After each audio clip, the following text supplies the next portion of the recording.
Hello everybody. It is Jackie from Pocket of Preschool, and tonight we are talking all about directed drawings.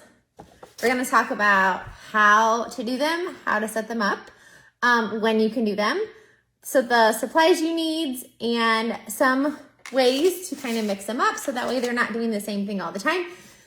And we're going to talk about what students are learning, because when you come to get observed, you need to know, you need to be able to tell your admin or parents, and you as a teacher need to know why you're doing an activity or what skills students are working on when they're doing the activity. So up at the top are all the links, or wherever the links are all the links. So there's links to my directed drawing bundle on Teachers Pay Teachers. You don't need it. You can totally do it without it. But if you don't want to think and you want all of it printed out and you want step-by-step directions for your students to use, that is in my Teachers Pay Teacher store. So that is there.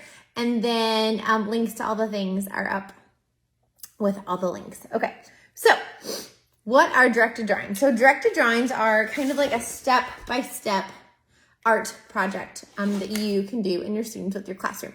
So it's not open-ended art. It's not like we're doing stamping or we are finger painting or anything like that. It is a product-based activity. So everyone's gonna have the same product. So it's not open-ended art. So my disclaimer is make sure you leave room in your classroom for like open-ended art. You want to have kind of a balance, right? You want to have lots of open-ended art, and you can always have some directed drawings too. There's always that balance, right? Sometimes it's tricky to find. I usually always did directed drawings here in small group, and then I would have them out. They could do them more if they wanted as an independent activity in the art center, but my art center activity 9 out of 10 times was always it was just like open-ended art. Like here are the materials and create with them. So make sure you just keep process art, but directed drawings are product-based art. So now that we've got that down, I want you to tell me in the comments if you do directed drawings in your classroom, or if you don't do them, or if you want to start them. So tell me in the comments what directed drawings you want me to include. First of all, there's a ton of ways you can do directed drawings, but let me tell you why first, why they're great to do in your classroom and kind of what students are working on. So as you can tell, they're drawing, so they're gonna have some kind of utensil, writing utensil in their hand, right? And a paintbrush is like a writing utensil too. So they are gonna be working on pencil grasp, they're gonna be working on strengthening those fine motor muscles, which they need to write and draw. They are going, art is always a calming activity. So it's a great way to calm your students down. It's a great way to infuse art. We know a lot of our students, maybe they struggle with literacy, or maybe they struggle with math, but art is their passion and that's what they love. So we want to make sure we're infusing all of the arts so everyone is doing something they're good at and every student can shine in your classroom, depending on their strength. So it's a great and fun way to infuse art. You can tie in your themes also, like whether it's a book or fire safety month, whatever it is, you can tie in your themes. It's also a fun way to practice following directions. So a lot of these, it's this one's a crayon, or like this one is an apple. So following step-by-step directions. You can use these, or I'm gonna show you another option too, with verbally giving directions and modeling it. So either way, it's a fun way to practice following directions. And it's a great activity for 3-year-olds, 4-year-olds, 5-year-olds, kinders, first grade, second grade. All of the directed drawings I do in my class, they have super simple shapes. And you can always make them easier or harder, and I'm going to show you ways to do that. So if you teach 3s, I'll show you kind of some examples on how I would look at a directed drawing and how I can simplify it for my 3-year-old friends, or how I could make it more challenging if I was in a higher classroom for like first or second grade. And I will say, a lot of teachers in their first and second grade classrooms, they do directed drawings because it's something that's fun and kids love. It kind of gives them like a mental break. And I'm going to show you how to add a writing piece to it too for your higher level friends. It's also a great way to have them practice working on their drawing skills, because when they write and draw, when they write books and do their writing in kindergarten, first grade, second grade, they're gonna need to have illustrations to go with their writing, right? Because drawing is the first form of communication. So it's a great way to amp up your illustrations if you're a kindergarten, first or second grade teacher. And for us preschool, pre-K, 3-year-old teachers, it's a great way to kind of help them look at shapes, to kind of help them start moving from scribbles to more detailed drawings. And it also builds confidence and creativity, because everyone's will turn out different a little bit, but everyone's is gorgeous and unique just like they are. And they're great for bulletin boards. They're just so fun. It's just a fun way to decorate the classroom. These are great. Families love these to take home because it's like refrigerator art, right? It's something they would want to put on the refrigerator, because a lot of times this open-ended process art, or maybe you're doing STEM and they bring home this like sculpture of like cardboard tubes, they can't really hang that up on the refrigerator. So this is definitely a drawing or art project that families will love. Now, I'm a preschool teacher. I loved all the open-ended art and I loved hanging it up, but sometimes this is what families want and it's fun, so you can give them some product-based art too. So yeah, but again, this does not replace your open-ended art in your classroom, okay? All right, so that's kind of what students are working on. So now let's talk about what the supplies you need. I'm sure you guys wonder about like paper and all the details, right? Because that's what us as teachers and parents, I know there's a lot of parents that watch my Facebook Lives or wherever this video ends up, you wanna know what I'm using. So you can use a ton of different things and I'm gonna show you options in a minute. Here, let's do that. So here's one directed drawing we did. This is oil pastels and watercolors. My Hungry Caterpillar guide, this is just regular washable paint, like Crayon paint, and like temper paint, and then a Sharpie. This one is a black marker, like a black washable marker and paint. This is oil pastel watercolor and then kosher salt sprinkled on. This one is a Sharpie and watercolor. And, oh, here's one. This one is a marker with crayon, and then we painted the background. And then here's another one. This one is paint sticks and crayons.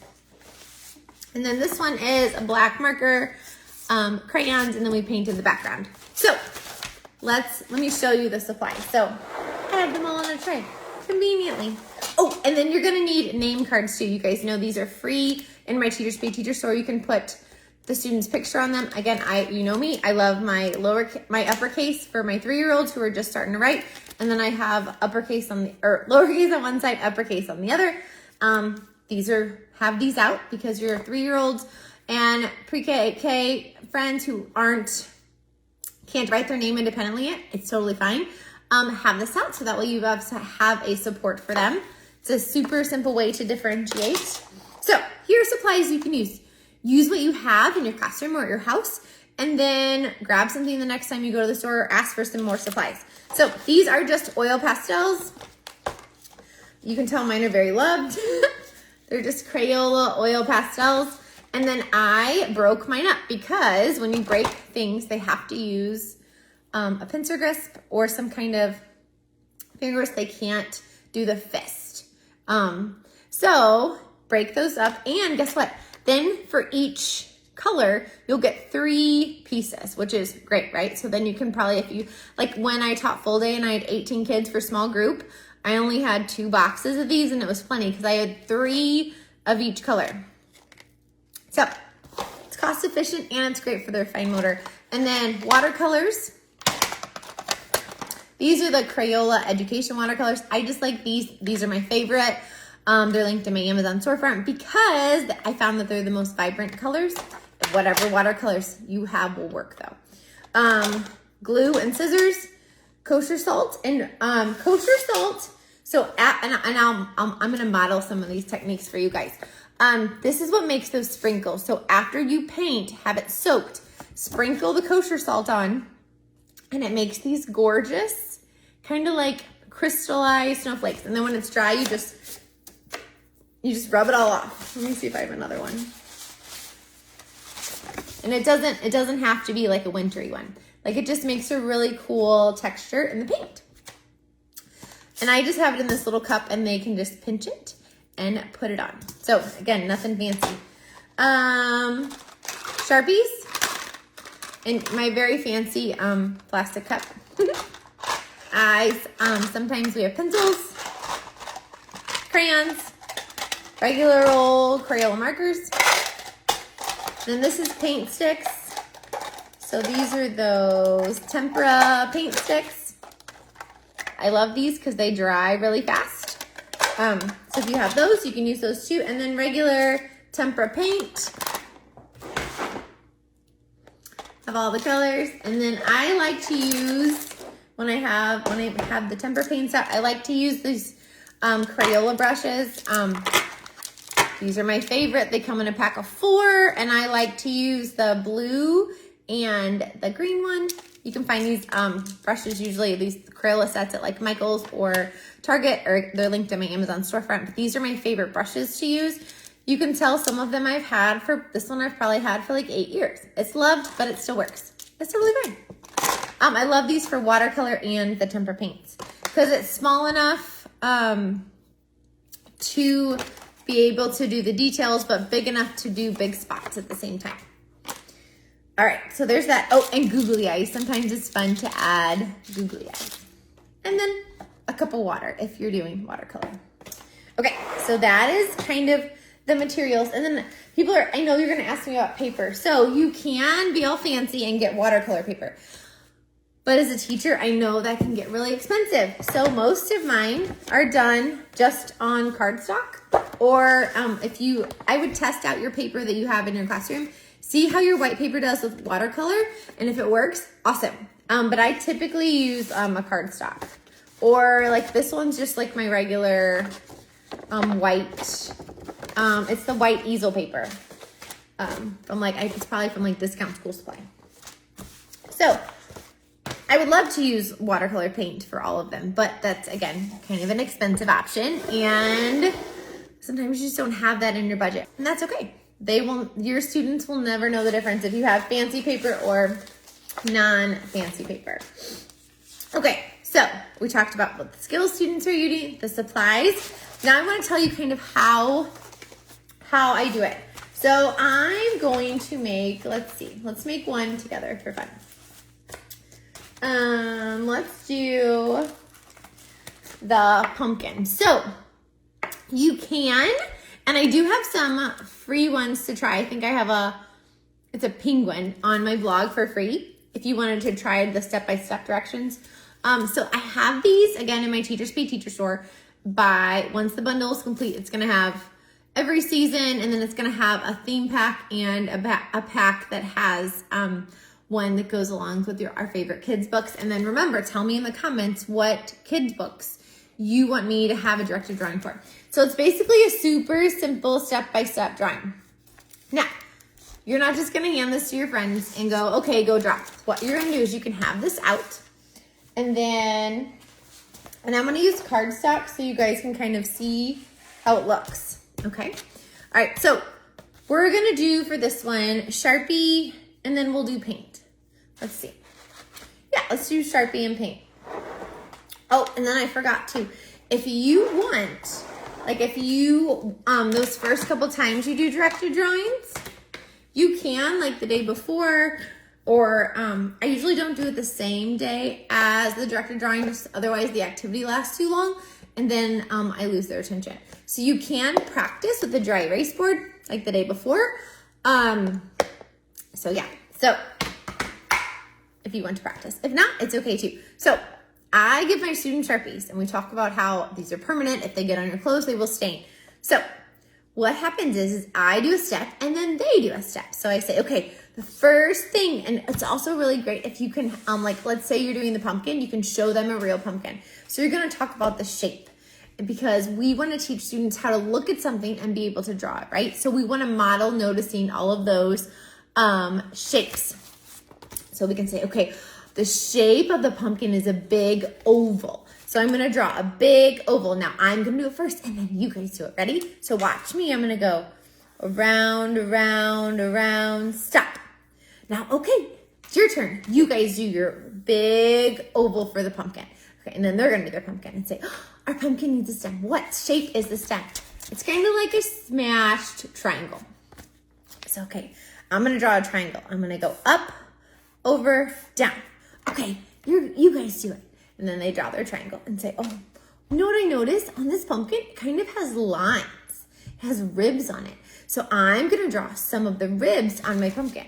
And I'm going to start at the top and go down. I'm going to start back at the top and go down. I'm probably going to start where the stem is, I think. So I'm going to start where the stem is and I'm going to go down, down, down, stop. Down, down, down, stop. Down, down, down, stop. Down, down, down, stop. Okay, your turn. And then they do it. And then you say, oh, sometimes pumpkins have a leaf on them when they're still connected to the vine. And say, okay, I'm going to make an oval leaf. I'm going to go around and stop. Now your turn. And then you're going to go, what kind of line do you think the vine is? And they're going to say, oh, it's kind of like curly and loopy. And say, okay, well, we're going to make a curly loopy line for our pumpkin. I'm going to go loop, loop, loop, stop. And then you have your pumpkin. So do you see how when I talked about the pumpkin, when you talk with your kiddos, you're going to talk a lot about each shape and each type of line. So that way, when they go to art and they say, oh, I want to draw a dinosaur, you're going to go, oh my gosh, the dinosaur, what shape is his body? And they're going to go, oh, it's an oval. And then kind of talk them through noticing what shapes each object is made up of, right? So we're just kind of break it down for them. Super, super simple, step by step.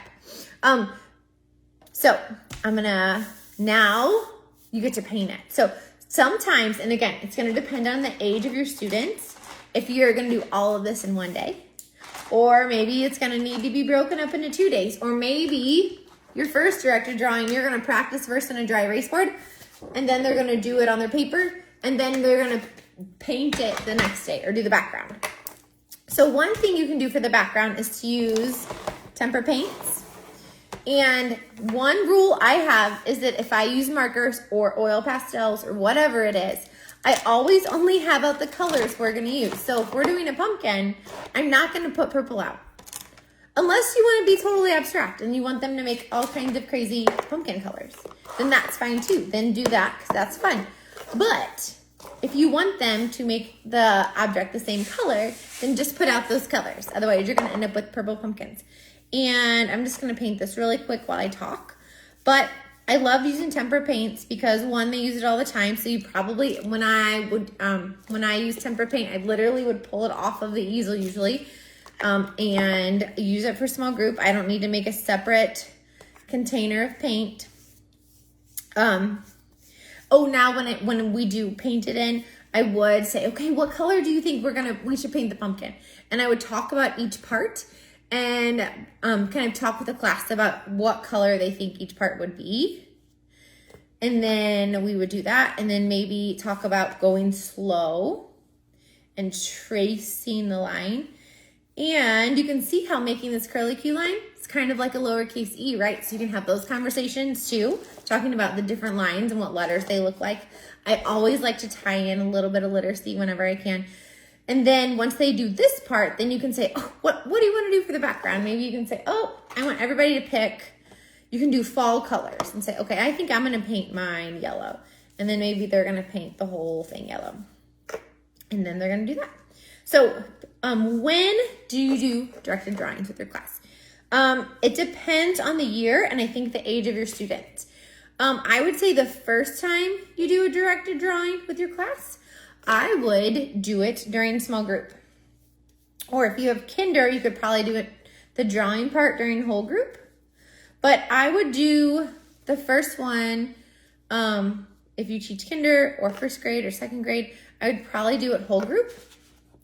I just wanted to show you guys that you can see the Sharpie after you use the tempera paints. So I'm just gonna put that over here. Let it dry. So yeah, so I always did when I taught preschool, whether I had my 18 kids when I taught full day or when I had my half day class, I had 8 kids. I would always do a small group. When I had small group, when I only had 8 kids, it was the whole class. But, so yeah, I would do it for a small group. And then once they do a bunch, you can put just the directed drawing and the supplies in the center, and they can do that as the art activity. But since I had 3-year-olds in my class, whenever I did directed drawings, I always did it as a small group, just because a 3-year-old can't really do this independently yet, and that's okay. So we always did it for small group. Now, if you have kinder, once you do a couple of these together as a class, they can probably do it in a center, especially for first grade kindergarten. Now, if you want to sneak in more literacy, or maybe you're getting pushback from your admin that there's no, it's some admin want to solely focus on the curriculum and leave the arts in art class. So there is, in my directed drawings, there's always a page where they can draw the thing at the top. So they would have, and there, I do have smaller, with my directed drawings, I have the smaller directions too. So that way each kiddo could have one, and you could put out the writing page with the supplies and the smaller directed drawing option or chart, visual support, and they could draw it here, and then they could write about it. So that way, if your admin is wanting pushback, or maybe you want to add a writing component to it, you can. That way this is in there for you as an option. And again, all of my directed drawings come with a full page visual, a writing page, and then a half sheet. And then let me actually show you just what's in my fall pack. So this is the fall directed drawing. And then what you get are, you get the kind of like a teacher page, kind of like prep, how to do it, and then some options for differentiation, and then why. So if you need to tell admin, then that's right there, or you want to put that as an objective in your lesson plan, you can. And then there are some ideas of different materials to use. And then it also gives you different ideas for backgrounds. So that way you're not doing the same thing over and over and over and over. Because anytime we do something over and over and over, what's going to happen? The kids are going to get bored, right? So, yeah. So we want to mix it up and keep it fun and not boring. Plus, then they get to use all different kinds of art supplies, and maybe they're gonna find something they really like, and maybe they'll, do it at home for fun, or just find out, if they're into the arts, it's always really fun for them to see them shine in your classroom. So in the fall directed drawing pack, just so you can kind of see, you also get a like a list of all that are included. So there's a crayon, an apple, a pumpkin, a fire truck, an acorn, a spider, Frankenstein, and a turkey. So let me show you those. So we have an apple. So again, this apple, we use the paint sticks, and then they colored it in with crayon. So if you don't want to mess in your classroom, this is a really good option. So the paint sticks, or you could even do a marker. They can outline it with a marker and then color it with a crayon. So we have the apple, and then we have a pumpkin, which we just did that one together. And then we have the crayon, where is my crayon? Here it is. So this one, you can tell I cut it out and glued it on. So we did this one in 2 parts. So they drew the crayon the first day, because this one we did at the beginning of the year, and you're probably gonna wanna model it, right? So if you are just starting a directed drawing, this is a good one to start with, or a good formula, or like option. So draw it, have them try it first on the dry erase board, and then have them draw it with a black marker and then color whatever it is in with the crayon. And then later that day, because their attention, you probably have lost their attention now because it's probably been what, like maybe like right around 10 minutes. And at the beginning of the year, that's a long time for some of our friends to sit. This is literally just a page they painted. It's just stripes. So that's a really good option to do. So color it, cut it out, and then paint it. And then for Fire Safety Month, you can do a fire truck. And this one he drew with a marker, and then we colored it in with tempera paint. And all of my directed drawings are super simple. Like, they're not fancy. Now, if you had a 3-year-old class, this would probably be tricky, right? So what I would do is I would leave off those inner circles on the wheel and kind of see how they're doing with it. So maybe it's just gonna be the rectangle for the front of the truck, the rectangle for the middle, 2 wheels, just 2 circle wheels, and then the ladder. So you could even leave off the window. So if you wanna simplify a directed drawing, you can leave parts off. And then we have an acorn. So this one, here's the step by step. So this one is, they drew it with a marker, colored it with colored pencil, and then we cut it out and they just painted the background, and I had fall colors out. And then this is a spider. So this one is permanent marker and watercolor. And again, if you have 3-year-olds, leave off the web. And another fun trick to do if you have 3-year-olds is instead of them drawing the eyeballs, they can just draw the body and the legs, and then you can glue these on. Glue on some eyeballs. This one's really fun. This is our Frankenstein. How much fun is he? So cute.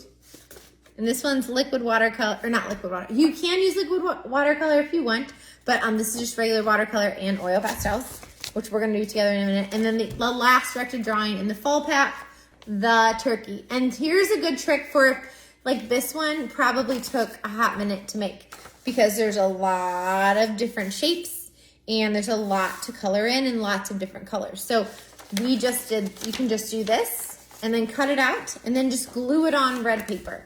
So if the directed drawing piece takes a really long time and they're done, or maybe for any directed drawing for that matter, if they just do the main part and they're done, you've lost their attention, they need to go run and wiggle and move, then say no worries, that can be the end of your lesson, and then just glue it to a piece of paper when they're done, because it's just as gorgeous as the little penguin. Okay, so now I want to show you another directed drawing technique that I love, and I want to talk to you a little bit about oil pastels. So I showed you the tempera paint, which we love, right? And I want to show you how to use the salt. Okay, gotta get all set up. So this is just a cup of water, and we have our brush and our watercolors. Let me just get these wet. I know some teachers use a spray bottle. If you have a water bottle that you use when you clean tables, just spray your watercolors with the water spray, and that'll get them started. And then let's do oil pastels. And again, you're only gonna wanna put out the oil pastel colors that you're using. I love, these are little dishes from the Dollar Tree. They're in like the fancy party section. If you love the Dollar Tree like me, you know what I'm talking about. They're in like the fancy party section. You get like 10 of these for $1, but these are great because you can just put the ones you need in. And if you need to put a couple like down the table, you can just put in the colors you need and you are ready to go. And how easy is that for prep, right? So let's just say I have the colors that I need. And so we're gonna do a dinosaur. So when you use the oil pastels, they do get on your fingers a little bit, as you can see mine. But dinosaurs are fun. Or you know what, let's do let's just do a flower because it's super simple. That way I'm not taking all the time. So you want to start out. And sometimes when I taught in my classroom, I wouldn't always have these, and it's okay not to have these. So I'm going to show you kind of how to do it if you don't have the model. So you can say, okay, we're going to draw a flower today. What is the middle shape of the flower? And they're going to go, it's a circle. And you're going to, okay, everybody, you get to pick a color and you're going to make your circle flower. And you're going to go around, around, around, stop. Okay, everybody make your center of your flower. And then they make the center of their flower. And then you say, oh, what else does a flower have? Oh, it has petals. What shape are those petals? Oh, they're kind of like bumps.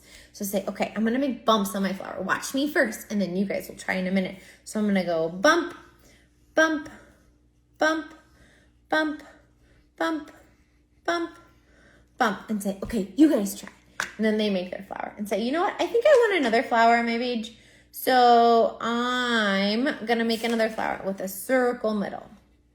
Okay, you guys make another flower with their circle middle and say, this time I think I want to have pointy petals. So make my leaves or my petals with points. Oh my gosh, guys. Not an artist. That's okay though, right? And then like maybe you can say, oh, you want to have some stems, and then we'll have some leaves. And obviously you do a step, your students do a step. You do a step, your students do a step. And you can talk about the different shapes and details. So now that I have this with the oil pastel, and again, they're just the Crayola oil pastels, and I break them up.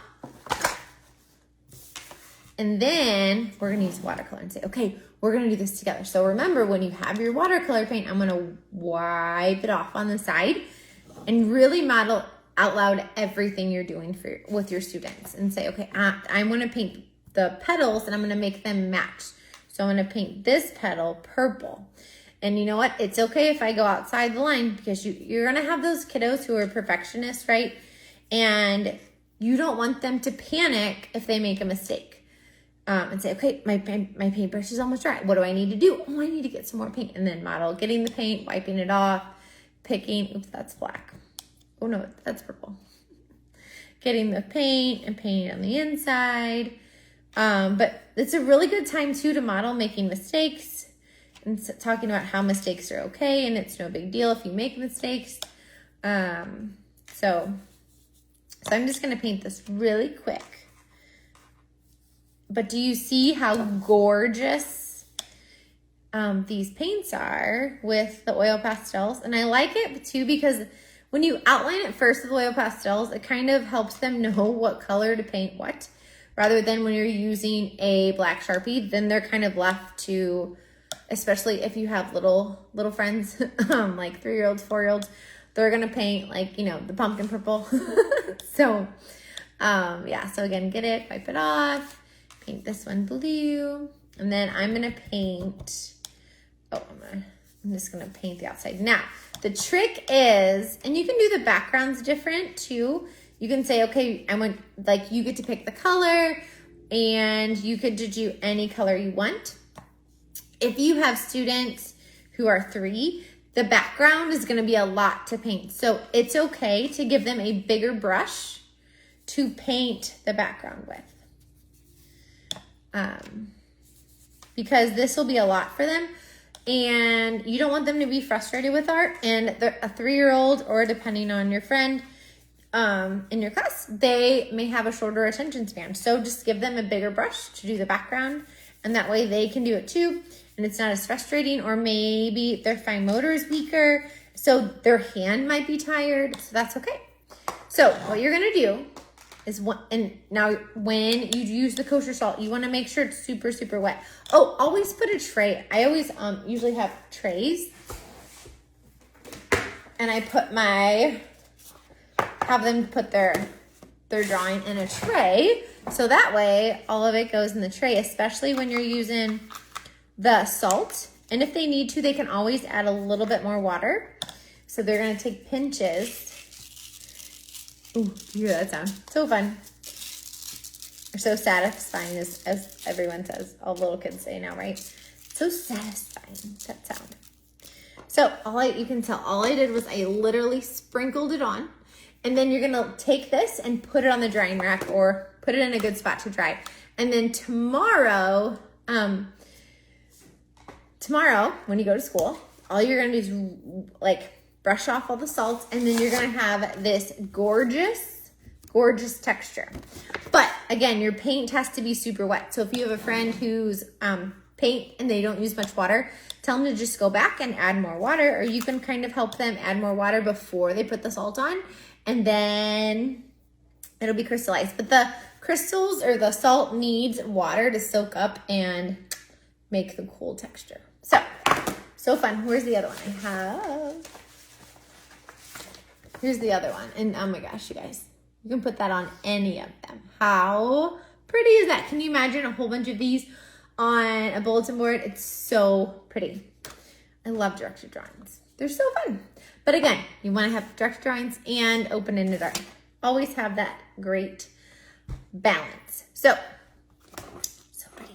Now, if you have older kiddos, or maybe it's you have a preschool or pre-K class, or you teach a multi-aid class like I did, and you can have them kind of paint a detailed background, like on this fire truck, like say, okay, I want you to paint, where do fire trucks, where are they at? Are they in the sky? Are they on the ground? Are they in the water? And they go, oh, they're on the road. So say, okay, I want you to paint a road for your fire truck, and then paint the sky, or they can paint a building in the background. And again, if you have younger kids, just have them paint, and you can glue this on. Hold on one second.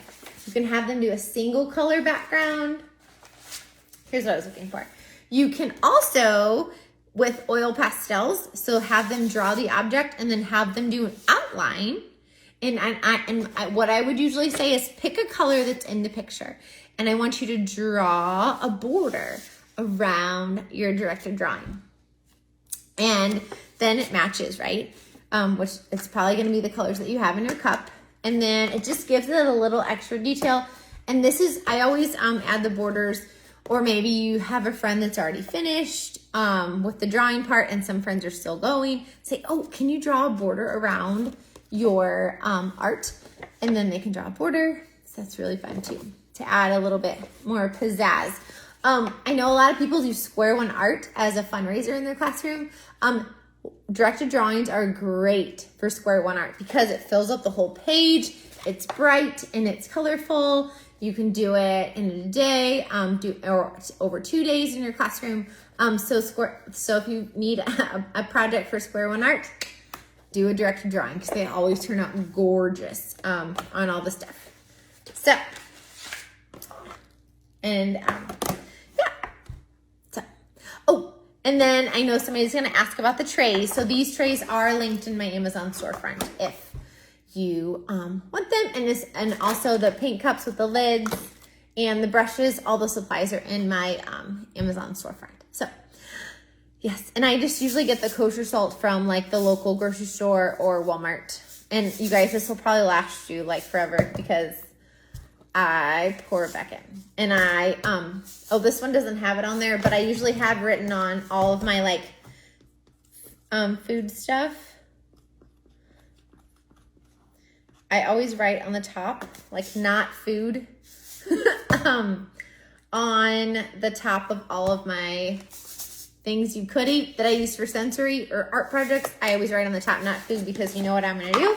I will absolutely pour this back in because I don't want to waste any of this. And everybody's on a budget, right? So just write not food on the top so that way nobody's eating the salts that might have, a little bit of liquid watercolor in it. So that's my tip for you. So I hope you guys love these directed drawings in your classroom. And if you want the bundle, you can grab it in my Teachers Pay Teacher store. It's going to have fall, winter, spring, summer. It'll have just some fun. It's like a fun theme bundle with like, like all the themes that aren't seasonal, like pets and things like that. And then there'll also be a transportation bundle, like with rockets and boats and cars and those fun things. And diggers. And then there'll be a book buddies directed drawing bundle. So you can connect it to the books you guys read. So if you have a suggestion or there's any one you want to make sure I grab or I put in the bundle, let me know in the comments. If not, I hope you guys have an amazing evening. And if you do any directed drawings in your classroom, make sure you tag me on social media so I can see them. All right, you guys have a great night. Thanks for watching, and I will talk to you soon. Bye.